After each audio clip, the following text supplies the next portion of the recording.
रूस ने पहली बार चीन को खून के आंसू रुलाया है, जिस वजह से चीन की आंखों से आंसू रुकने का नाम नहीं ले रहे हैं। और चीन को सबसे ज्यादा भरोसा जिस देश पर था, वही देश आज चीन को घर से धक्के देकर बाहर फेंक दिया है। इस चीन ने हमारे देश को बहुत ही ज्यादा ब्लैकमेल करके मजबूरी का फायदा उठाकर भारत को भी खून के आंसू रुलाया था, लेकिन शायद आज हमारा बदला पूरा हो गया है। रूस ने हमारा वो बदला लिया है जो आज से पहले भारत ने कभी भी नहीं लिया था।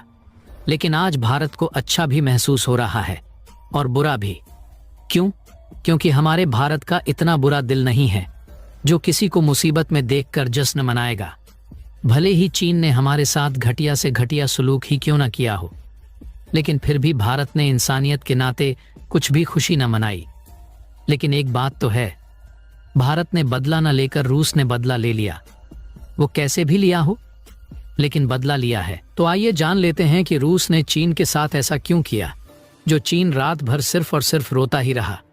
लेकिन उससे पहले भारत सरकार ने जो इंसानियत दिखाई है, तो उसके लिए इस वीडियो को एक लाइक करके चैनल को सब्सक्राइब करें और बेल आइकन को जरूर से ऑन रखें, ताकि हमारी हर आने वाली वीडियो की नोटिफिकेशन आपको समय पर मिलती रहे। और हाँ, कमेंट बॉक्स में जय हिंद जय भारत जरूर लिखे। तो चलिए शुरू करते हैं।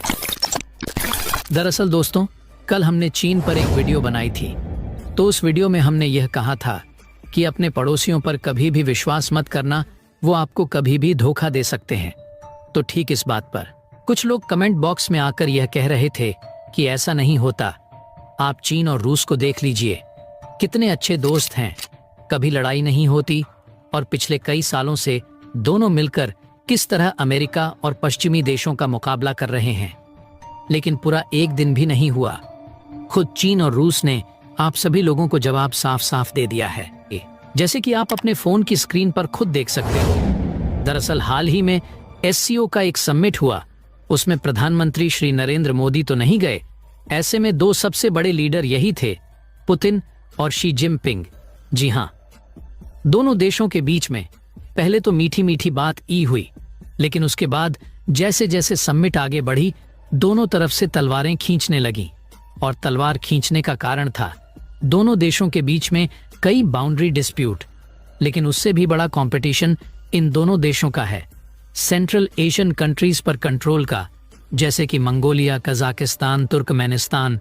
इन देशों पर चीन का कब्जा होगा या फिर रूस का पुराना डोमिनेंस बना रहेगा।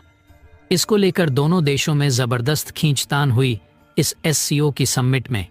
यहाँ तक कि दोनों देशों के अधिकारियों में खूब बयानबाजी भी देखने को मिली। एग्जाम्पल के लिए रूस ने कहा कि एससीओ में शामिल तमाम जितने भी मध्य एशियाई देश हैं, इनकी सिक्योरिटी पर हम ध्यान देंगे। तो चीन ने क्या कहा? उन्होंने कहा कि इन देशों की इकोनॉमिक प्रॉस्पेरिटी पर हमें ध्यान देना होगा, इसलिए चाइना इन्हें और लोन प्रोवाइड कराएगा। और यहीं पर रूस का सबसे बड़ा खतरा है। दरअसल रूस का इफेक्ट पिछले करीबन 100 सालों से भी ज्यादा इन तमाम मध्य एशियन देशों पर रहा है, और यह देश हमेशा से ही रूस पर डिपेंडेंट रहते हैं और रहते आए हैं। दरअसल दोस्तों, अगर आप सभी इस वीडियो को यहाँ तक देख रहे हैं, तो इस वीडियो को थोड़ा और देखना, क्योंकि आगे और भी बातें हैं रूस और चीन के बारे में। तो बने रहिएगा हमारे साथ। चलिए इस वीडियो को कंटिन्यू रखते हैं। दोस्तों, पिछले 13 सालों में ये चीजें बदली है। 2013 में जब से शी जिनपिंग के राष्ट्रपति बनने के बाद one belt forest road initiative launch किया गया, जिसे BR मिरर की बेल्ट एंड रोड इनिशिएटिव कहा जाता है, तब से यह तमाम देश रूस की तरफ से पाला बदलकर चीन के पाले में जाते दिखे हैं। चीन ने इन देशों को खूब जमकर लोन बांटे हैं, जिससे कि इनकी निर्भरता चीन पर शिफ्ट हो चुकी है, साथ ही इनकी लॉयल्टी भी। जी हाँ, यह देश धीरे धीरे चीन के प्रति वफादार होते जा रहे हैं, और यह रूस के लिए एक बहुत ज्यादा बड़ा खतरा है। रूस कभी नहीं चाहता कि इन छोटे छोटे देशों पर अमेरिका या चीन में से किसी भी देश का प्रभाव बढ़े। आप कहोगे अमेरिका का तो समझ में आया, वो रूस का कॉम्पिटिटर है और पुराना दुश्मन है। चीन क्यों? चीन तो इनका दोस्त है। बढ़ने दो इफेक्ट। तो मैं आपको दिखा देता हूँ चीन इनका कितना बड़ा दोस्त है। स्क्रीन पर आप देखिए, ये पिछले साल 2023 की खबर है, जब चीन ने रूस का एक जो बहुत बड़ा आइलैंड है जिसको लेकर दोनों देशों के बीच में डिस्प्यूट रहा है। उस आइलैंड को मैप्स में अपना हिस्सा बता दिया था। जी हाँ, बाद में चीन ने कहा कि यह गलती से ऐसा हो गया था, लेकिन इससे चीन की इंटेंशन साफ साफ दिखाई देती है। इसके अलावा पिछले 3-4 सालों से रूस का जो शहर है व्लादिवोस्टॉक, जो कि इनके ईस्टर्न इलाके में पड़ता है और सबसे बड़ा शहर है पूर्वी इलाके का, चीन का कहना है कि सदियों पहले यह शहर हमारा था और एक दिन रूस से हम यह शहर छीनेंगे। यानी कि इस बात से रूस अच्छी तरह वाकिफ है कि ज्यादा ताकतवर चीन उसके लिए भी घातक है।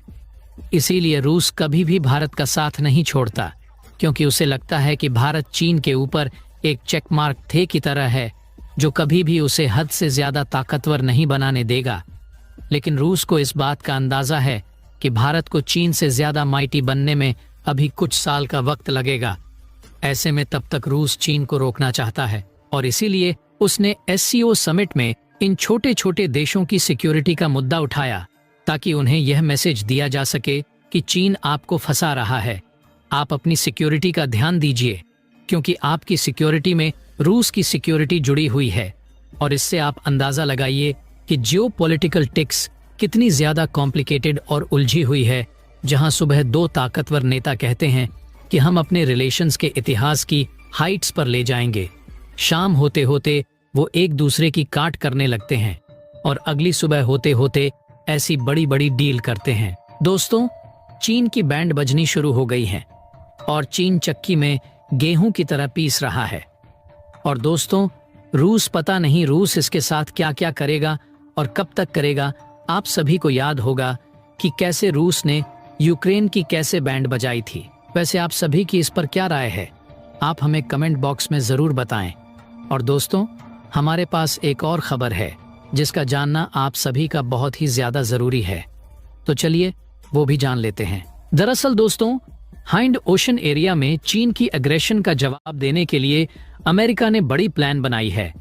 इसके अंडर अमेरिका सेना जापान में अपने मिलिट्री फोर्सेस को अपग्रेड करने के लिए $10 अरब खर्च करने जा रही है।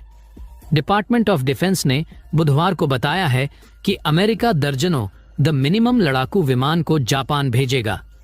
CNN की रिपोर्ट के अनुसार पेंटागन ने बताया है कि इनका इस्तेमाल अमेरिका जापान अलायंस को बढ़ाने, एरिया रेजिस्टेंस को मजबूत करना और हिंद पैसिफिक एरिया में शांति और स्थिरता को मजबूत करने के लिए किया जाएगा। पेंटागन ने अपनी रिपोर्ट में बताया है कि इस अपग्रेडेशन के तहत जापान के मिसावा एयरबेस में तैनात 36 F-16 को 5th जनरेशन F-35 से बदल दिया जाएगा। इसके साथ ही किडना एयरबेस में 36 नए F-35Z तैनात किए जाएंगे, जो कि 48 पुराने F-15CD की जगह लेंगे। जापान के अंदर अमेरिका द्वारा अपनी क्षमता को बढ़ाने के पीछे कारण यह है कि जापान को लगातार खतरा न सिर्फ चीन से बल्कि दक्षिण कोरिया और रूस से भी बढ़ रहा है। यही रीजन है कि इतनी भारी डिप्लॉयड अमेरिका के द्वारा जापान के अंदर की जा रही है। वैसे दोस्तों, क्या आपको लगता है कि अगला वॉर साउथ चीन सागर में हो सकता है, या फिर चीन रूस वाली गलती नहीं करेगा और किसी युद्ध में नहीं फंसे? इस पर आपकी क्या राय है? क्या चीन ऐसा करेगा या फिर नहीं? इस पर अपनी राय कमेंट बॉक्स में लिखकर बताइएगा। बढ़ते हैं। वैसे आप सभी को ये वीडियो कैसी लगी? अगर अच्छी लगी है तो इस वीडियो को एक लाइक करके चैनल को सब्सक्राइब करें और बेल आइकन को जरूर से ऑन रखें, ताकि हमारी हर आने वाली वीडियो की नोटिफिकेशन आपको समय पर मिलती रहे। तो चलो हम मिलते हैं ऐसी मजेदार और इंटरेस्टिंग वीडियो के साथ। तब तक के लिए बाय।